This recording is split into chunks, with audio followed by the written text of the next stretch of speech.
Good evening. I'm Joyce Cairns. I'm President of the Royal Scottish Academy, and we're delighted to welcome you and Kjetil Thorsen of Snøhetta Architects, who will deliver the 6th Metzstein Architecture Discourse.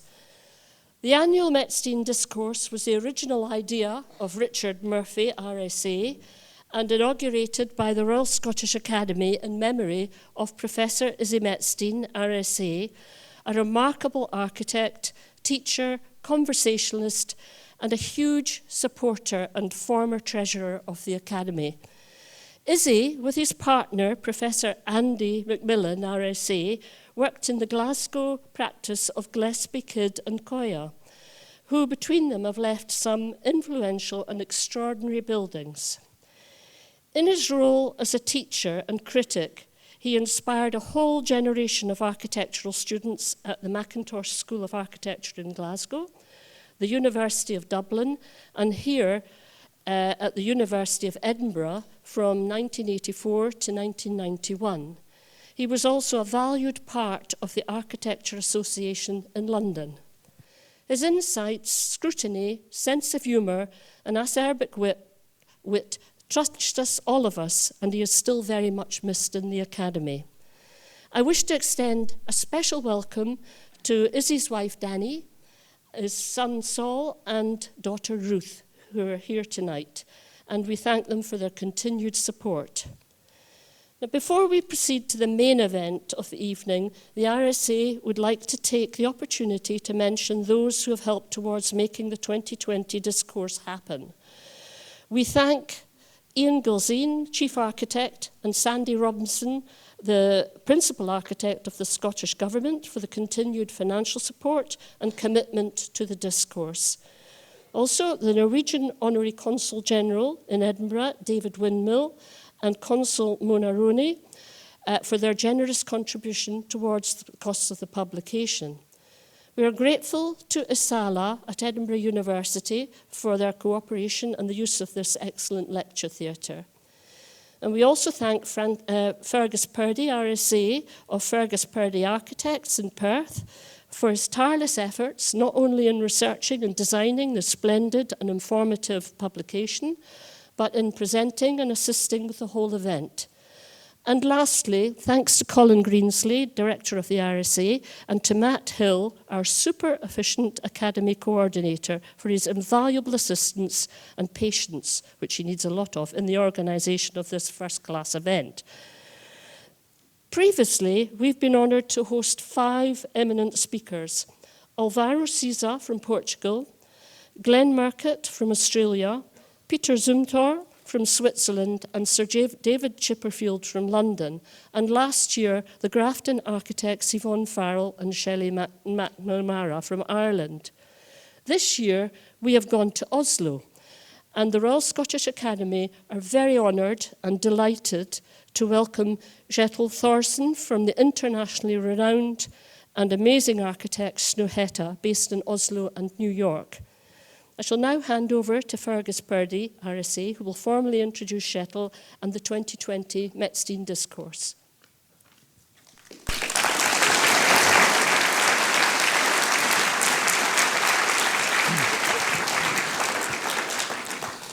Thank you, Joyce.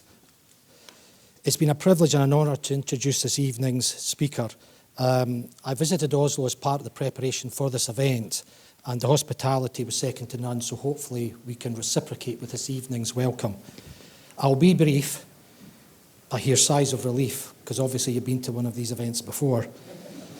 But after all, we're here tonight to listen to Kjetil discuss and share with us his insights into the values and evolutions of Snøhetta's work, a period of over 30 years. So how do you discourse such a prolific period of creativity? No pressure, Kjetil. Thank you. I am reminded of a recent conversation which was part of an exhibition entitled 50 Years on the Road. It was a conversation between Richard DeMarco and Arthur Watson, past president of the RSA, in which they talked about the work of a true artist as being part of a continuous work in progress, a state of mind and endeavour that can be witnessed in Snøhetta's exemplary work. Snøhetta's built work, current work, imagined work is well documented and acknowledged, included in many awards, A recent example being a building I visited during my preparations in Calgary, the Calgary Central Library. And by the way, it's included in the publication, which is available in good bookshops, or if not, at the door as you leave. So there's no need, with respect to Kjetil, to have a roll call of awards past and present. A sellout venue of 480 plus 250 waiting on any empty seats. So if anyone wants to volunteer and put their hand up, someone else will take your seat. With studios in Oslo, New York, Innsbruck, San Francisco, Paris, Hong Kong, and Adelaide, Snøhetta's fusion of Norwegian identity and site-specific buildings and places in many ways reminds me of Lewis Mumford's observation of Patrick Geddes, the Scottish polymath and father of modern town planning. Mumford said of Geddes, his Scotland embraced Europe and his Europe embraced the world. Quite a timely comment in these times. An observation that recognised the universality of placemaking. In Snøhetta's work, this is experienced as a variety of spatial gestures of generosity, the shared. So finally, what is worth mentioning tonight is what clearly sets this discourse apart from all the previous speakers. It is Snøhetta's attitude towards creative collaboration as a collective intuition for exploring visual thinking through workshops, performances, conversations, and storytelling. This community of purpose is an essential part of Snøhetta's philosophy towards a generalist approach for employing the interrelated disciplines of architecture, landscape, planning, interior design, product, and graphic design in all its scales, small, medium, and large. To the envy of other practices, Snøhetta even prints its own money. Sorry, that's a misprint. Apologies. They designed for print because they recently designed a banknote for the design of the Norwegian bank. So you do not print your own money. So what's Snøhetta's secret? Well, there isn't one. It's simply an affirmation of what it is to be an architect, a profession that, as Geddes advocated, engages the world without and the world within. So it gives me great pleasure and an honour to introduce Kjetil to the stage. Thank you.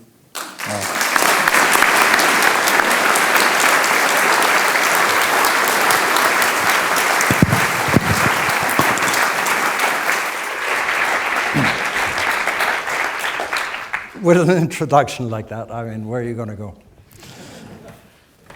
This area that you see here in this picture is a huge, wide-stretched mountain area called Dovre, D-O-V-R-E. And the peak that you see at the back here is called Snøhetta. So this huge area, mountain area, with the peak in the middle of Norway is actually the balancing point of the border describing the shape of Norway. Now, we didn't take the name, however, like everybody believes, from this mountain area. Although we've been climbing this mountain every year since 1989 with larger and larger groups, we did not take the name from this area or from this mountain. Because in Oslo, there is a fantastic beer place called the Hall of Dovre. And that is really dark brown, and our stairs from our first practice went by the toilet into the restaurant where you drink port wine and beer, which is a very old Norwegian kind of way of getting drunk.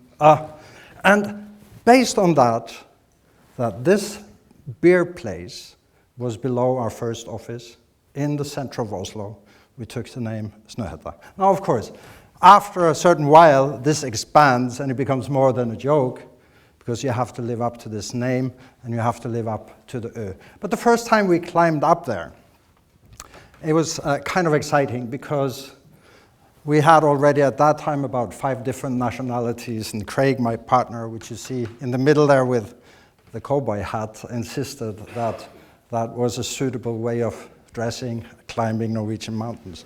Now, there are only 2 ways you can really get the most intimate understanding of landscapes, in my opinion. One is when you're climbing. It's a very slow, extraordinarily intimate contact with the mountain. You cannot get closer. You rely on your own movement, on your hands, on your feet, on your knees, and every part of your body is focused on that relationship between the mountain and your body.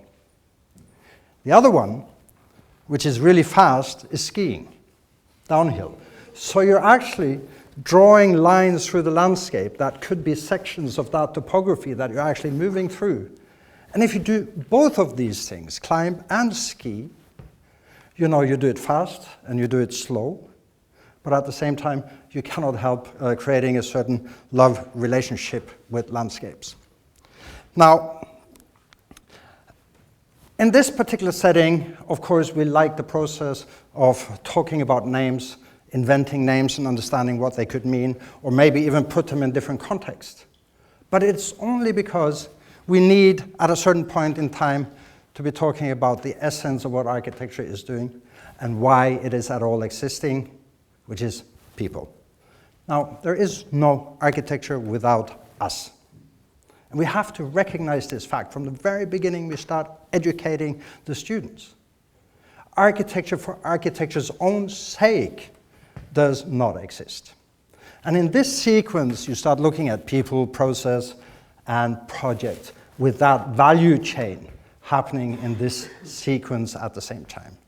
So that, to some extent, was important for us when the mountain Snøhetta came about, because it is a place that basically, even if you struggle, everyone can go to, but nobody can own. And in that context, architecture is to be seen. We're delivering over generations objects for people to be experienced in totally different contexts than we ourselves are actually protruding into the landscapes, into the cities, or into the environments that we're building within. And that's also part of the reason why we said architecture alone, and maybe we're not even such a typical architectural practice. Architecture alone cannot serve us with the manifold situations, manifold information and education that is actually happening within large bands of creative industries. We started with architecture and landscape in '89. We expanded with interior, graphic design, product design, and art a little bit later, but art also was part of what we were doing with our first project in Alexandria. Right now, we have this office in Oslo, San Francisco, New York, in Paris, Innsbruck, fantastic area. If you like skiing, go to Innsbruck. And then moving over to Hong Kong and Adelaide in Australia. And this gives us a sort of width of understanding with these studios and how they operate and their autonomy in relationship to what we call the home office, not the head office, the home office, Oslo. So in '89, when we started, we based our first steps into architecture on the Gro Harlem Brundtland Commission report, Our Common Future, which was basically the first time when people started talking about sustainability at a tougher level, where you could understand what kind of tools are we using in order to get to the point where we want to get with how society works at the same time. And I would say for approximately the first 15 years, we had an extraordinary focus on the social elements of sustainability. Simply because we believe still, to a large extent, that this is the mother of all sustainabilities. If you don't have stable politics, if you don't have education, if you can't get your salary to buy you the food that you need, if you don't have socially stable situations, it will be very hard to move into the environmental and economical sustainability parts, which we actually do need to move into. But that only, to me, portrays how huge the responsibility is for those places who actually have social sustainability to go ahead and mark the way forward when it comes to environmental and economical sustainability. So in that sense also, we invented another word, which we call transpositioning. Now, of course, transdisciplinary work has been dealt with for many years by many people in different varieties. But because of the cluster of different professions we had to find a different method.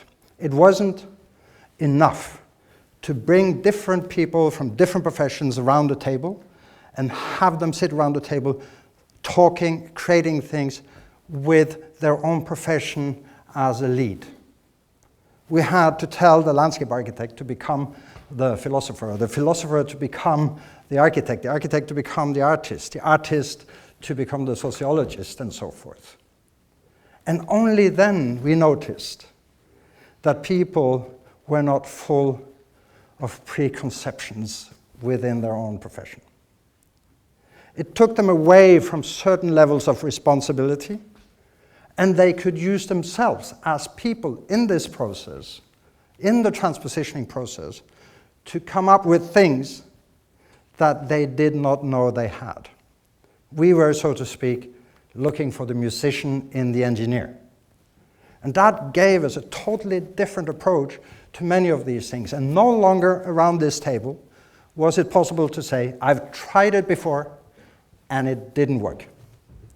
Because at that point in time, you couldn't claim to say such a thing based on your profession because you were no longer within that profession.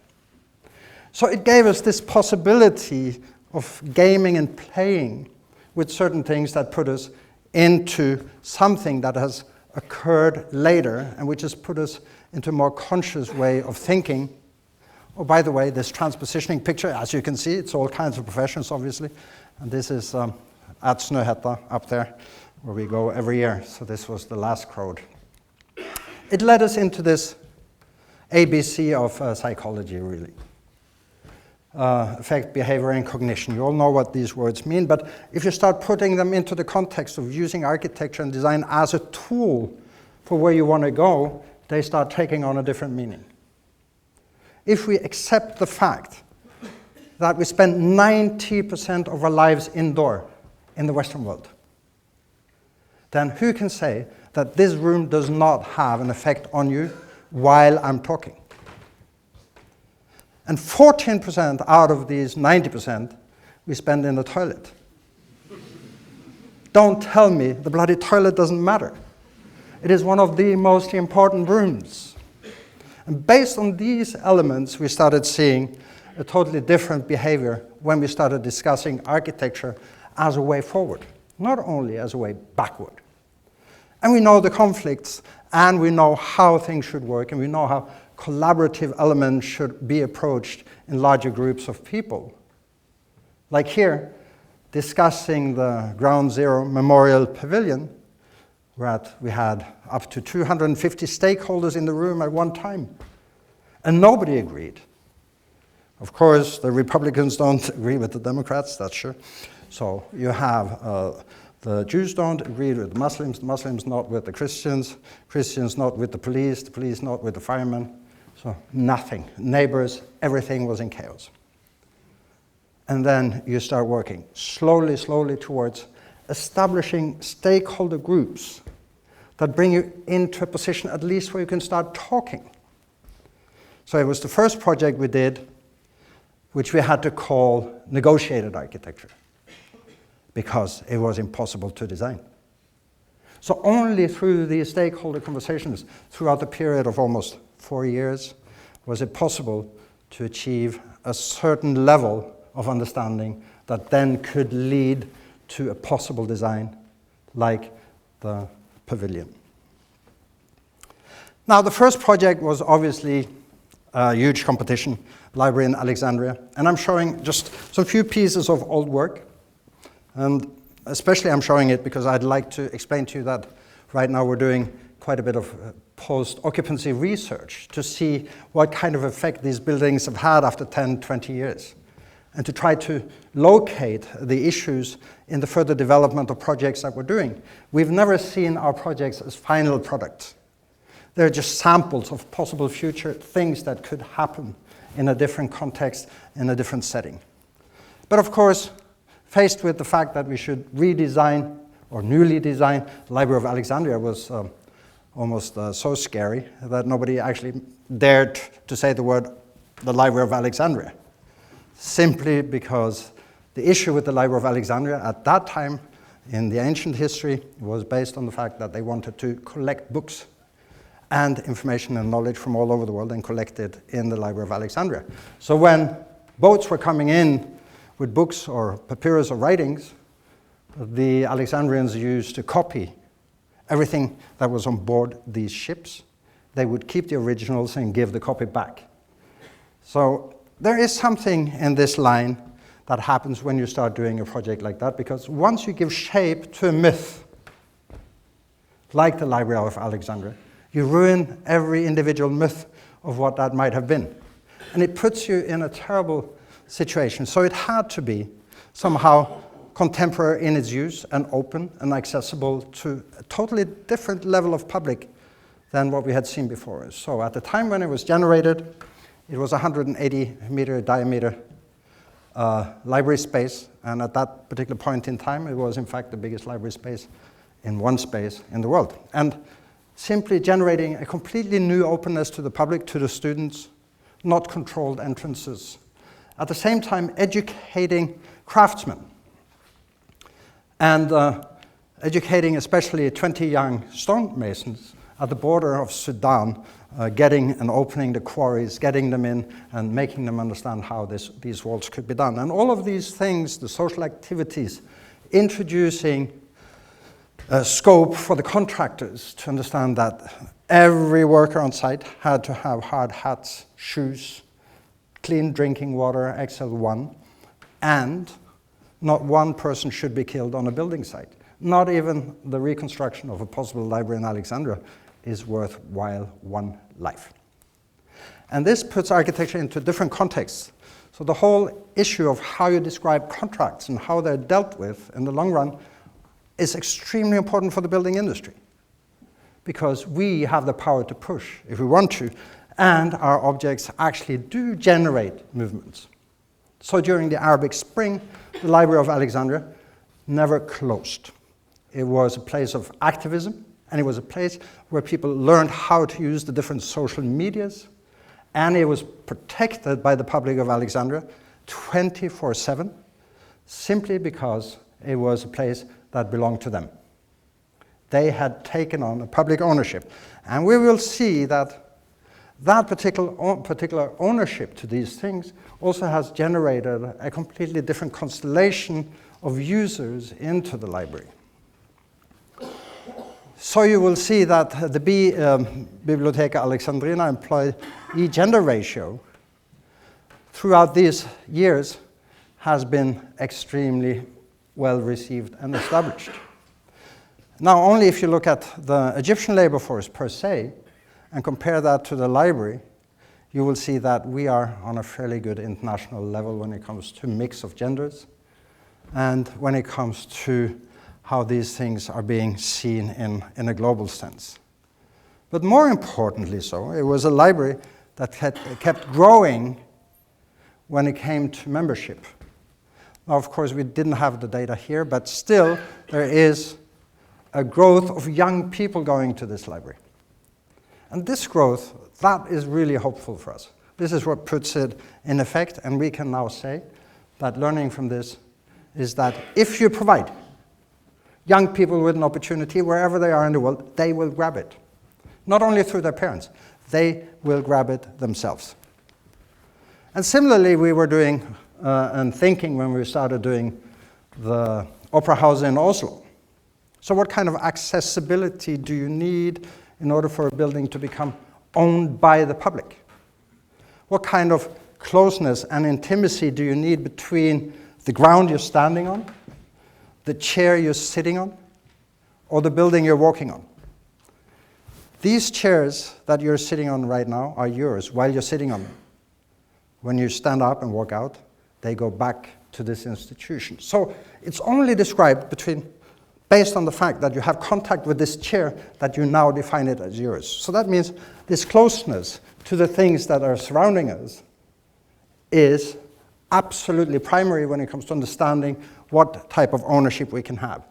Now, in addition, in Norway, of course, we have something called the right of roaming, which means everyone can go to the water, own it, walk into the water. You cannot build a private fence or anything like that. We even have a very old law where you can actually knock on anybody's door and ask to go to the toilet. So, you have all these things.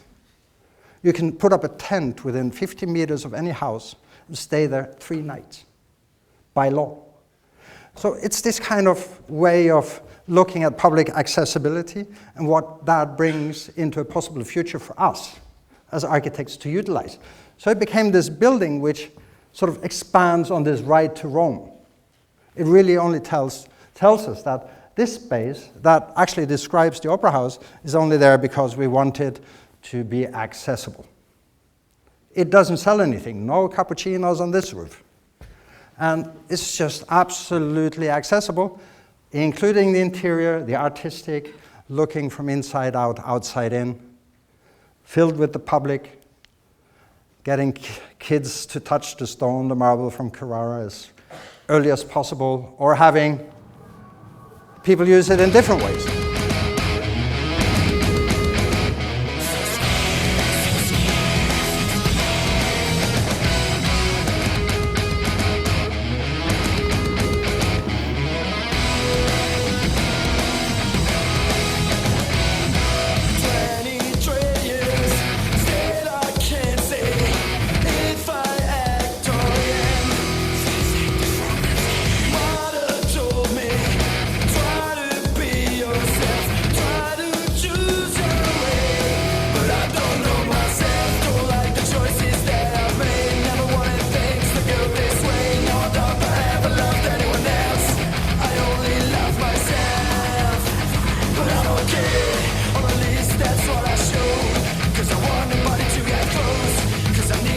Yeah, so you have all these unexpected things. You know, in every type of mathematics, we need to calculate in 20% randomness.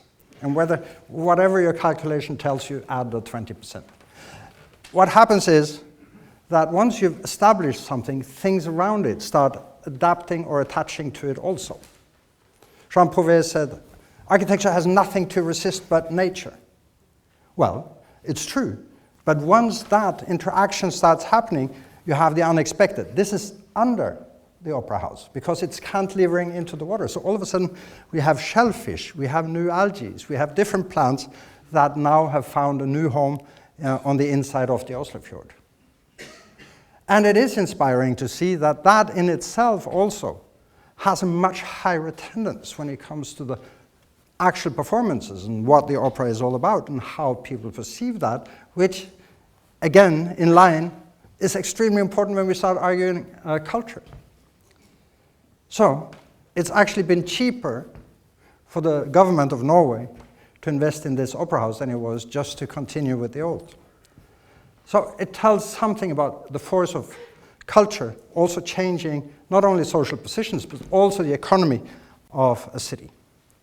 If you want to know more about the Opera House, you can go and watch the new Christopher Nolan movie, which is called Tenet. I think it would be great. I've only seen parts of it, but it's great. You know, it's all about the roof and how that actually works and how things are being mirrored. Now, if you take another one, which is in a totally different situation in San Francisco, the San Francisco Museum of Modern Art, which is also this interior-exterior experience, but again, introducing stairs as main communication over 6 floors of exhibitions. Now, we've been hiding the lifts. You cannot find them. And actually, we find out that we've been contributing to fat loss in the city of San Francisco. So, in effect, every little detail of design is dealing with something particular when it comes to how we behave. How we look at art, what kind of spaces we are in. What is important? Is the air ventilation important, or is it the quality of air that is important? What kind of things do you relate to when it comes to technology, and how do you design toilets? And how does this effect have on the income and the turnover and the membership increase, and how does a cultural institution then survive? And all these things come into the larger constellation when you start doing post-occupancy studies. In my mind, almost any school, public institution, governmental institution, or private for that matter, should start doing post-occupancy research. Can you imagine what kind of package of arguments we would have as architects all of a sudden? Can you imagine how we would be able to just hammer in the things that are important for those who are ignorant? We do a lot of things. We do a lot of books, but the concept of these books are very often related to specific topics. This particular book is called Living the Nordic Light, and we went in and interviewed with some famous people, writers, 4 people over 100 years old about the light north of the polar circle. And it was important for us to do this kind of research work because we found out that the perception of the movable light versus the stable light in a room and in a space is all thought up by the electrical industry. So the torch or the oil lamp, moving it from the kitchen to the bedroom, was actually one of these reductionist things that actually the lighting industry could have looked at. We don't need fixed lights in every space. We really don't. Based on that, the book includes a lot of pictures about light, how the life used to be north of the polar circle, with all these things, all the fun that that includes, all the folkloristic and ice bathing elements. But maybe more important was the research. We made 3 research projects. One, which I'll mention here, was if you're born north of the polar circle, because of the flat horizontal sun moving for so long and hovering so long over the horizon, you develop a higher degree of sensitivity towards the color blue. So are you born north of the polar circle? You simply see more blue colors than anyone who's born south of the polar circle. And to me, that indicates something. Context, understanding of local condition is not only nature, it is also us. It is portraying back to that human effect of trying to design and use the things that we're using based on who we are and where we are from.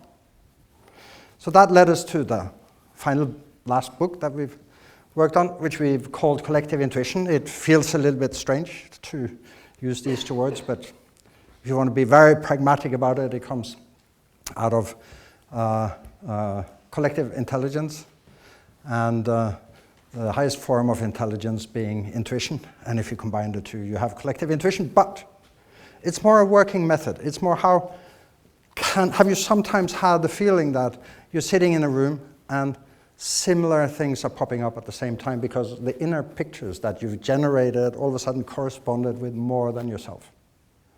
Now that is a collective intuition. I would even claim maybe we can have a collective déjà vu. I mean, it's like, why not? Why isn't this possible in the sense? And we've been trying to figure out through research work, which is called idea work, if this could actually be in stages. Can you implement, can you test, can you experiment around these things and see if there are such things?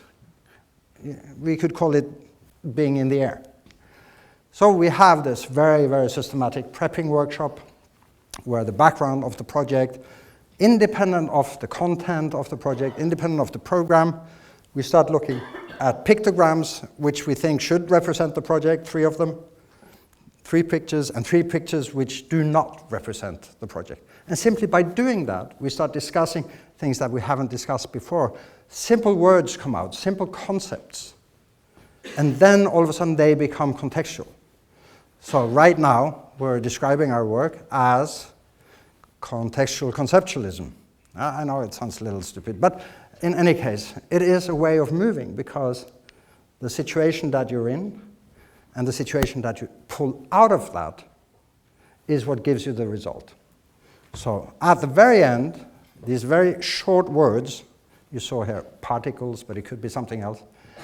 The groups of people that come to the office and we work transpositional within these workshops, then have to go into the workshop and actually build a model or a sculpture based on this term. Now we have this amazing collection of the wildest kind of objects built by CEOs around the world. And in order to get under the skin of some of these things that we're dealing with when we do that, we're still being pretty clear about the fact that in our profession, we need to look at 4 aspects and relationships of analog and digital work. The 4 are what we call the analog element. then we have the analog digital, then we have the digital analog, and then we have digital digital. And just to give a short explanation, if we work analog, it's basically all the things you can do only with your hand. It could be clay, it could be a model, but it could also be building a house. It could be the way you actually mark the site with the cornerstones that actually come in and show themselves in certain situations like here. Then you can draw the location of a cabin. You go back and you actually harvest the logs from the forest, you dry them out. You go there, you start looking at what kind of tools you're going to use, the axe, by shaving the wood on the surface and actually putting it up, prototyping it by hand before you actually carry it up there to this mountain location by horse. And then finally you have this tiny little absolutely handmade cabin, which is sitting in the landscape, and you can see every move of the axe.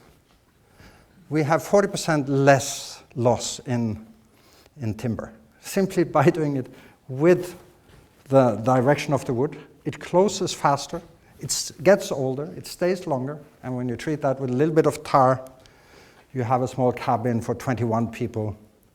And it's part of what we call the keyless structures that we're doing quite some few of. They're always open. If you're out there as a wanderer, you can pop by, you will find some firewood, you will find a little bit of food, and if you're lucky and lost during the winter, of course, it's also a way of surviving. But it could also be analog in the sense that it's using technology in order to become analog, like this little bamboo pavilion in Singapore for the Light Festival there, which consists of 1,000 photovoltaic lamps that actually cast a shadow on this square during the day through the lamp, and with 8 hours delay is then giving the sunlight back to that interior space without any translation beyond the lamp itself. So based on that, once it's over, of course, these lamps then are being transported to places without electricity, like here in Myanmar. But it could also be simple interior elements, like here, a clay cladding for an Aesop shop in London, or it could be benches, it could be furniture that are hand-welded, put together, knocked on, music on.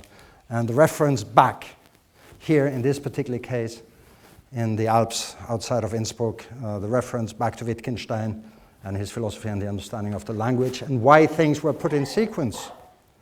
Don't let yourself be led by the example of other people, but by nature. So these things then start talking together as a sequence of tiny little elements placed around the world in different locations, different contexts, made by hand. So when we were asked by a very fashionable furniture company to design any furniture we would like to design, we said, okay, we have to design the furniture that makes the furniture. Otherwise, it wouldn't make any sense for us to do it. So we made this workbench, and it's a piece of furniture where now people are making their own furniture. But it could also be arch for an arch here for Desmond Tutu's birthday, this tiny little arch to commemorate the freedom of South Africa and how that actually relates to the trees on the site and how it interweaves with existing and old. So I think it's important, this for our profession. Let's keep this notion of analog with us.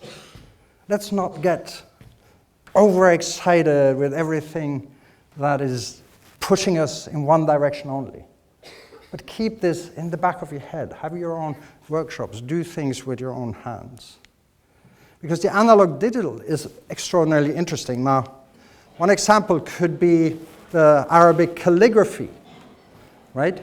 Our letters are written in a way that they are only profiles of things. So if you extrude them, they will always be the same around. But Arabic calligraphy is changing side. And the point where it's changing side, like here, is called the farqa. So this side becomes that side, which indicates to me that it is three-dimensional. So if it's three-dimensional, you can build a three-dimensional letter, which is different from the back than it is from the front, because the characteristic of the actual calligraphy gives us the indication of how that works. And then you can start combining that with all kinds of different letters, and all of a sudden you have an Arabic kind of expression. This was something we were trying to do in Mecca, of course. That didn't work because the Bin Laden group is far too big and far too dominant there, so we wouldn't start fighting with them. But it has this aspect of things when you work with people, like here with the artist Bjarne Melgaard, who comes and says, okay, I would like a house. Yes, fine. Tell us what you would like the house to look like.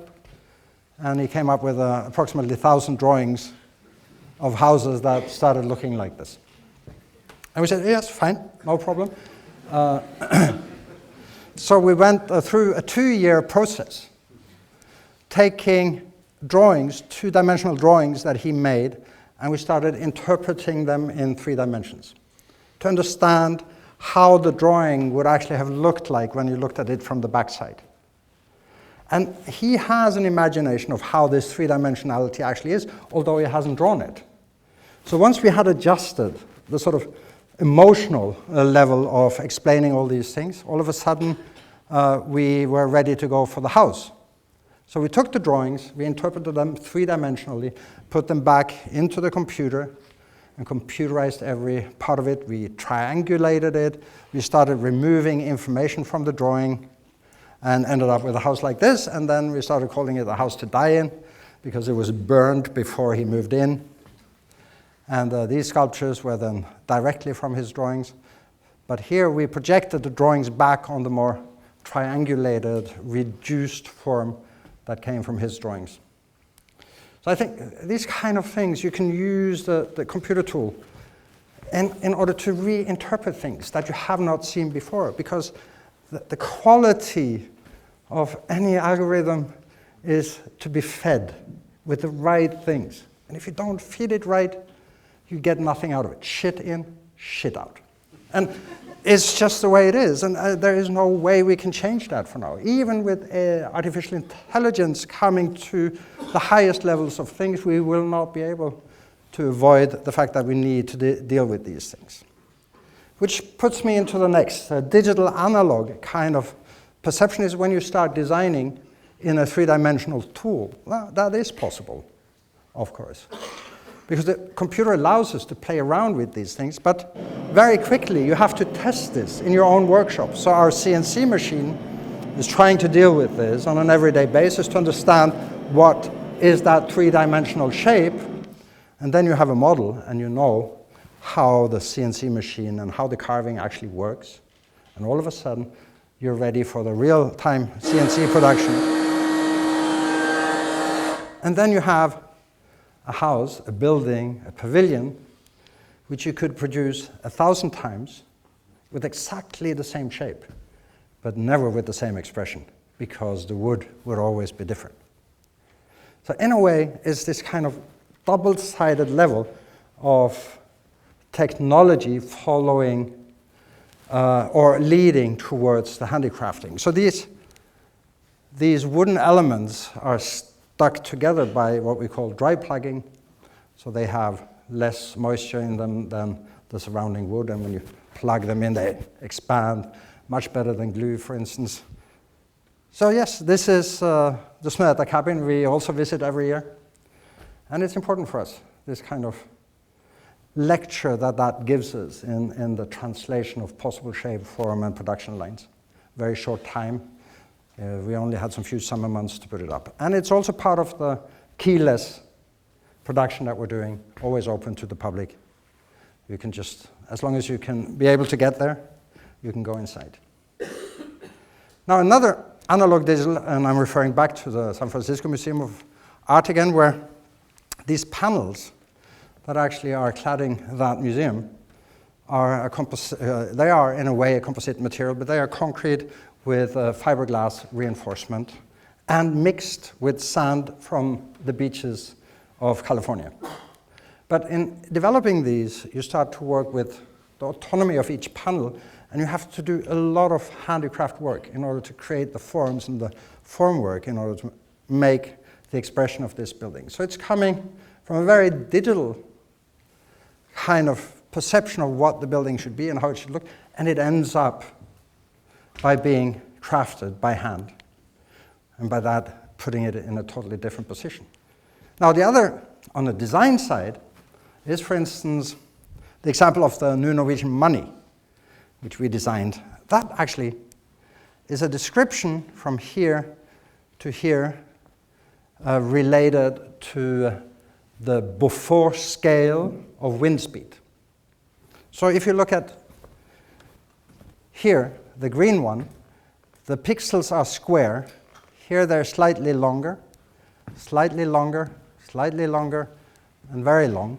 So this goes from wind still to full storm, and that also describes the value of the money. So you should damn well know that when you're spending 1,000 kroners, you have a full storm. Because to some extent, all these things belong together. The perception, the storytelling, and the understanding of that particular piece of money needs to reflect back somehow. And in digital design, you have all these possibilities. You can make that movement happen, and you can put it back in your hand, which means it becomes extraordinarily analog. It's the last portion of paper money probably ever coming out. But finally, the digital aspect is, for many, what stays in a computer, what never comes out. But it could also be to the effect that something you don't want to forget is being kept by digitalization. Now, a lot of people, for this tree house that we've done in the northern parts of Sweden, believe that this is a mirror of something. Of course it's not. It couldn't be, because then you couldn't see it from down up. So that is a perfect digitalized picture of the trees that were there in their full capacity before the tree house came up. So when you look up to the memory picture of this house. But of course, a lot of it is dealing with what stays in a computer, like animations. It's a clear-cut digital element. And that's why we believe that architectural films should use the film medium as its driver, not the architecture. This is the new opera house in Shanghai, which we're designing for the moment.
But of course, it's all about the continuous move between the analog and the digital in total processes. There is no way that we can escape using both at the same time. So the division that you've seen is not the same as you would imagine it would be when you're sitting around the table in the office. So 15 years ago, we started then saying, okay, maybe we're old enough, we're out of puberty, maybe we can look at social, environmental, and economical sustainability together. There is one element of that, which is, of course, today, climate. We all know that if the electricity that came out of the cable was completely renewable, completely green, completely clean, we could consume as much as we wanted in relationship to CO2. But as it is today, nothing is clean, and the best we can hope for when it comes to electricity mix is really how it operates on an everyday basis. So today, in all this confusion of terminologies of CO2 negative, positive, neutral, energy positive things, remember this, it's very easy, that in a user phase of 60 years, if you only look at use, maintenance, repair, replacement of building parts, or refurbishment, that has a CO2 footprint. And most buildings, they define as energy positive today, are only producing just enough electricity to cover for this kind of use. And that's the passive house standard. But that is not by far close to what the consumption of CO2 is in a building. So we started saying, well, for instance, this kind of acknowledgement of how these things work, of course, we do in standard architecture. You can do that in an opera house. You can do it in any standard building, and which was completed 10 years ago. So we started looking at what would happen if you take in the product stage, where you have the raw material supplied to a producer. You start looking at the transport to the producer. You start looking at the actual CO2 footprint of the manufacturing, and you start looking at the transport to the construction site and the construction installation process. And you start looking for the calculation of the CO2 equivalence of this process plus this one. Okay, you're getting closer to reduce CO2 footprint if you produce energy locally, clean, renewable, to the extent that you can defend the consumption of these two CO2 equivalents together. That's the powerhouse standard that we've been working on for many years. So these buildings actually do produce a lot more energy than they consume in that 60-year user phase. Also some smaller one-family houses and test houses have been done. And then we said, well, maybe that doesn't give us the full picture, does it? So we have to look at the deconstruction and demolition, the transport after demolition, waste processing, disposal, and maybe even reuse, and start calculating the possible future that entails the CO2 equivalence of this. So that means once we started moving into Gullhaug Torg in Oslo, we could do all these calculations and understand it, or the Harvard 000 house, very low technology, almost no embedded energy in these elements, and all of a sudden we had a calculation that sort of was giving a solution to all these three things. But still, we were not in the reuse, recovery, and recycling era. It is almost impossible to calculate. It is almost impossible now to calculate the recycling of a stainless steel screw in about 60 years' time. It is really hard. So you have to make double sure that you're at the upper end. And to show you, we've only so far managed one project, and that's the recycling of fishermen's nets and waste and fishermen's net that we've turned into a chair. This is as far as we got. This is how complex it is. And this is, leading us to the point that we have to follow these things further into the future. So the next hotel that we're doing, the Svart Hotel, is at the level of this chair. We know everything. Absolutely, from beginning till the end, all the CO2 equivalents, all the consumption, the number of people, and we could only do that by chopping off these roads so nobody can drive to this place by car. We had to buy a boat, so we know exactly how many people are on the boat when they land here. We know exactly how long they're going to stay in this hotel, and we know exactly what they're getting for dinner. There's absolutely no choice. And already now, before it's finished, people are lining up. I mean, they're calling into the office and saying, well, we could fill this hotel already 3 years before it's even built. Simply because it's something that is necessary and because people want to be part of it. So let me just show. This would be the normal consumption of a typical hotel, which is passive house hotel, and it's by 3.6 million kilowatt hour per year. The Svart Hotel consumes 484. So you're at the absolute lowest consumption possible for an object. And this number is what you have to locally produce in clean energy. So all of a sudden you're down to almost nothing of new clean energy production, which means we can also reduce the amount of photovoltaic cells down to a minimum, which are usually contributing to an extremely bad CO2 footprint for a building. So if we think about this for a while and look into the future and the possibilities of architecture, we understand that if you look at a normal distribution in a building of the different CO2 footprint that the different things leave behind, like here the deck structure, ventilation, operations, photovoltaic cells, and so forth, you will see that the only way we can get further with this is to reduce the encompassed CO2 footprint related to materials, because the consumption cannot get any lower.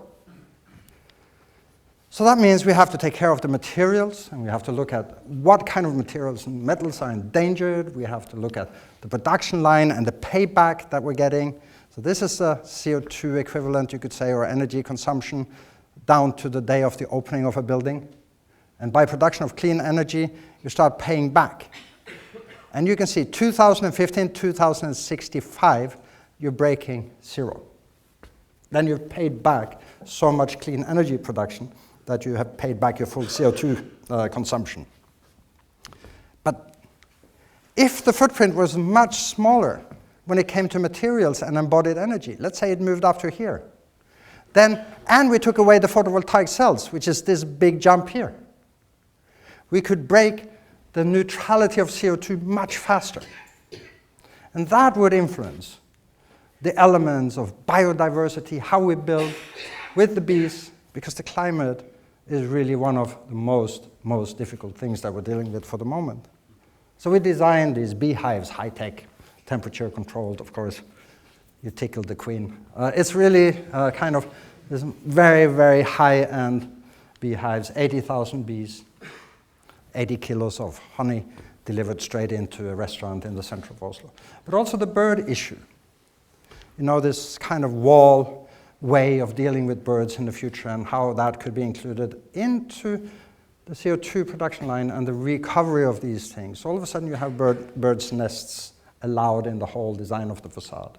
Or it could be like the Willamette Falls and taking existing things, not taking them down, but reusing them in a totally different manner by redesigning, by re-attempting to understand what kind of spaces we're dealing with and how they can be open to a larger public and dealt with in a different way. So all these things come together as landscape architecture, biodiversity, understanding of the plants, understanding of local environments, catastrophes, floods that can be dealt with at the same time, like here in Willamette, simply by the restructuring of these things, looking at the full complexity of everything that is included, and by that, getting into a situation that hopefully will, as architecture can do, change the world. I've spent my time, and I didn't even get to the last projects, but I'm sure you can see them somewhere else. So, thank you very much.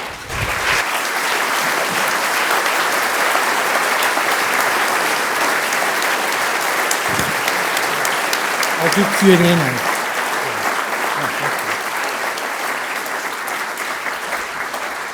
The conversation before this evening, it's quite important to open up for questions, and Kjetil is very keen to ensure that there's an obvious, if you like, possibility of you answering or asking some questions or posing some answers even to contradict what a discourse can be about. So I'd really open up the floor now to any questions. If anyone would like to start, we could take a few minutes, and then I will summarise the event, and then there'll be an award of a medal at the end of the evening. So could I ask for any questions, or anyone would like to? I love it. Come on. Yes. One of the things that bothers me is that solar PV cells and things that we're building to create clean energy can't be disposed of. I mean, they can't be recycled. So we're building all these PV cells and covering our buildings with them. But there's something wrong there in 25 years. There's going to be numbers of it. Have you got... Yes, I totally agree with you. It is a big issue. For the moment, we are looking at models and possibilities of recycling elements, but the problem is the basic production methodology they're using. So it's laminated, it's stuck to things, it's hard to subdivide.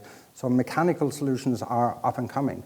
But I think the next generation will be nano solar panels in any case, much lower production line, much less CO2 embedded, not using endangered elements, and it's on its way. And within the next 2 years, we will see very efficient nano panels coming. But that said, if you're in a crisis, you use whatever you have.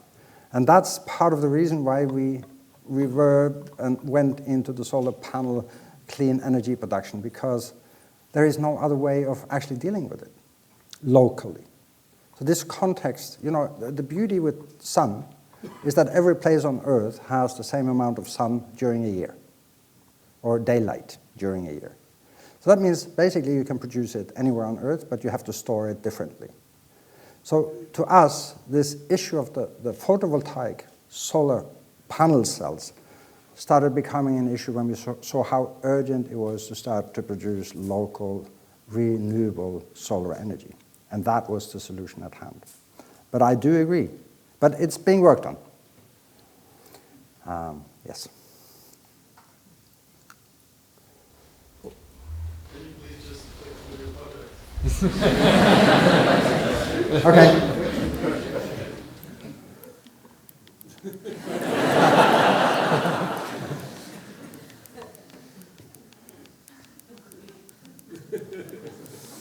I'm not allowed to do this, you see, because it's kind of a joke. But it's if the office saw me doing this, they would actually struggle. But there is something about this whole context issue and not following a style and taking it seriously and saying, I believe quite strongly that there has been too much form ideology in the way of creating market names and brand names, rather than actually being able to go in and look at the definitions that you're dealing with in the place you are actually trying to create this work. Okay, thank you. But I think I see also among younger practices that we're discussing with around the world that this is definitely on the agenda. And people are starting to think differently about this. And I do feel very strongly that architecture can contribute if it's done the right way. But really, in the end, it's not about style. I couldn't say it differently. So it's all kinds of things. It looks like this, maybe sometimes, or maybe like this, or maybe like this. That's fun. That's an underwater restaurant. That's really fun. So transported, flooded out, textile development, research, furniture design. Actually, this is maybe interesting for you. This piece of this chair, we're trying now to grow from the tree, from an oak tree. So we're putting a wedge between two branches. So the wedge is sitting here. So we're doing that with approximately 100 oak trees.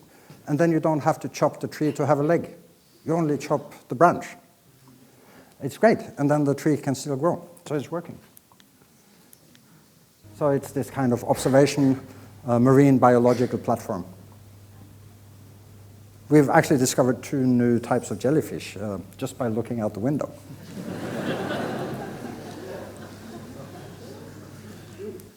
Yeah, so it's all this kind of, in Saudi, difficult, but very giving. This notion of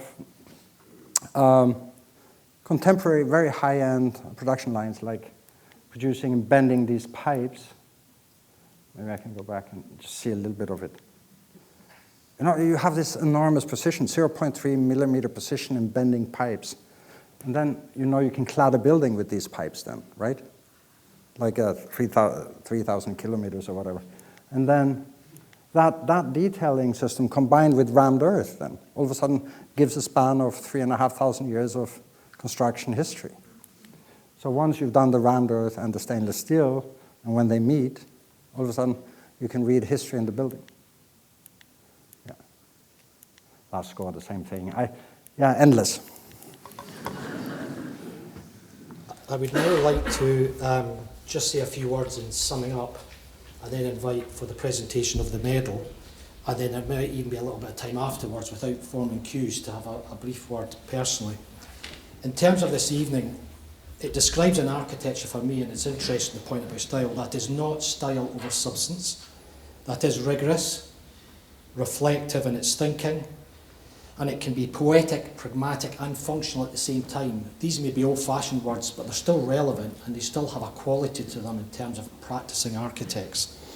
But I think equally it asks a very important question: who are we designing for? And in searching for that answer, I probably return to my introduction and say if you're a true architect, it's a work in progress. So I'd now like to invite Joyce up to present the medal. Thank you. Wow.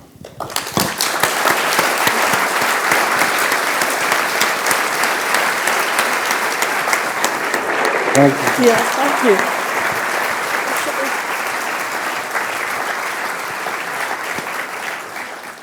I think you'll all agree it's been truly inspirational and aspirational. And I think all the students here tonight will remember this for a long time to come, and hopefully it will colour what they think about in future. I'm delighted to present you with the Royal Scottish Academy Metzstein Discourse Medal. Oh la la.